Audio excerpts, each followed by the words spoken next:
We don't always realize just how powerful we are, each one of us. I sponsor a child in Bolivia, like I know many of you here do. You have a sponsored child somewhere in the developing world. It happened years ago when the group Unbound came to the parish that I was at. Some of you are familiar with that organization. I can tell you firsthand, it's wonderful. And I was paired with a child in Bolivia named Filiberto. He was 10 at the time, and then through an amazing coincidence, what many of us would call a God incident, I got to go to Bolivia. It was kind of a fluke. I was assigned by the bishop to go to the Mary Knoll School in Cochabamba, Bolivia, and learn Spanish, to be immersed for a whole summer with a host family and all day learning Spanish. I didn't see that coming, but when I looked on a map, I realized I was not that far from my sponsored child. So I called the agency, and they arranged for us to meet one day. It was unbelievable. Filiberto is the son of poor nomadic farmers that live in the high desert of Bolivia in the direction of Peru. He had never seen electricity before. The day he came to Cochabamba was the first day he'd ever been to that city or any city in his own country. He'd never seen electricity. He'd never seen advertising. He instinctively, though he was 12 years old, reached for my hand because he was so nervous being in such a busy place. I found out that on Sunday afternoons, he packs up his things and walks 5 hours to the nearest school, where he sleeps on a mat every night. And then on Fridays, packs all of his stuff up and walks 5 hours back to where his parents are farming. And I found out that my $1 a day of sponsorship pays for his tuition, his dorm, and his food while he's there. $1 a day. It's amazing the power that we have to change people's lives. When I was applying for seminary, I had to go through all of the rigorous psychological testing that is a part of that process. You can imagine why that's important. It's very needed that priests are really gone over with a fine-tooth comb to make sure that they're prepared for everything they're going to face as being a shepherd. And I can tell you that I went through days of tests, looking at ink blots, answering tons of questions, filling in bubbles, interviews. And one of the questions they asked me was, do you think you're capable of doing great things with your life? How would you answer that question?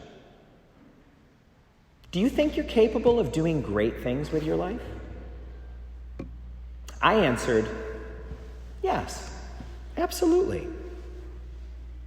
6 weeks later, the report came back and we had a big meeting. All of the formators, the vocation director, and the psychologist on a webcam from Philadelphia.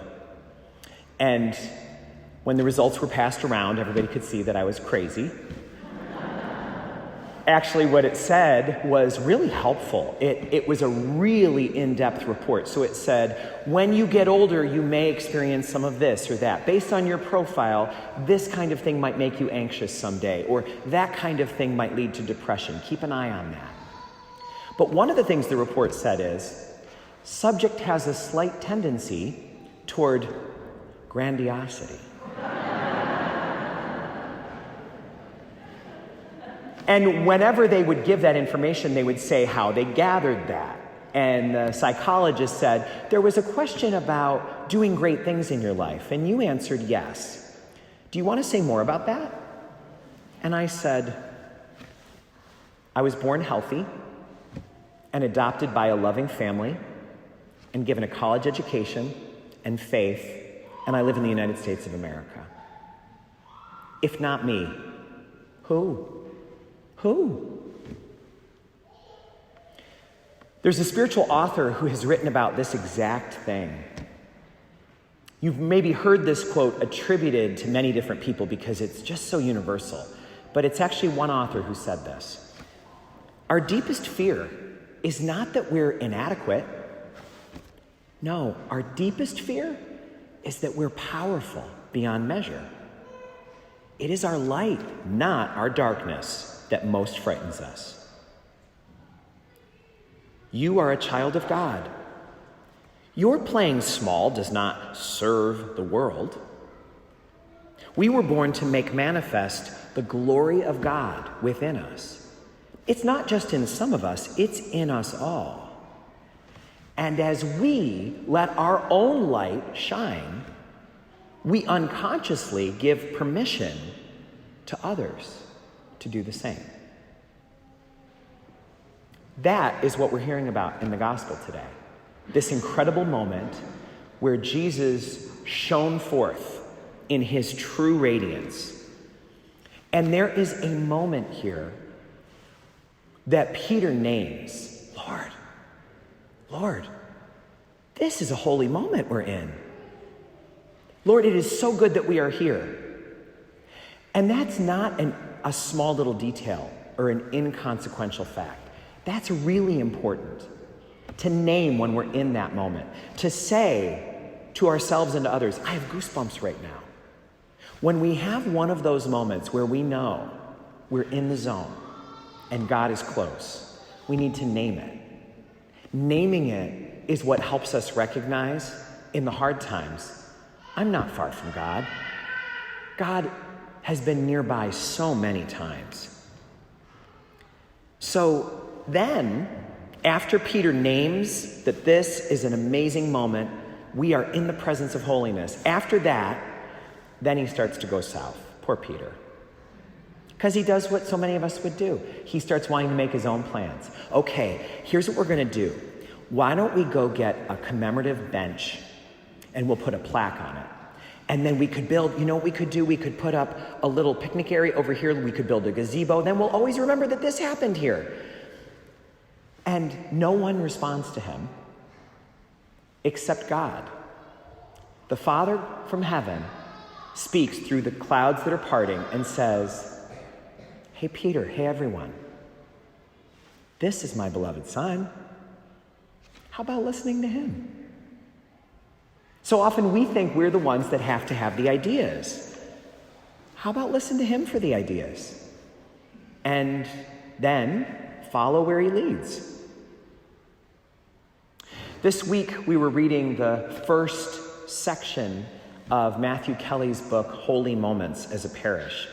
And one of the things that he says in that book is that a holy moment is not just a moment like the Transfiguration.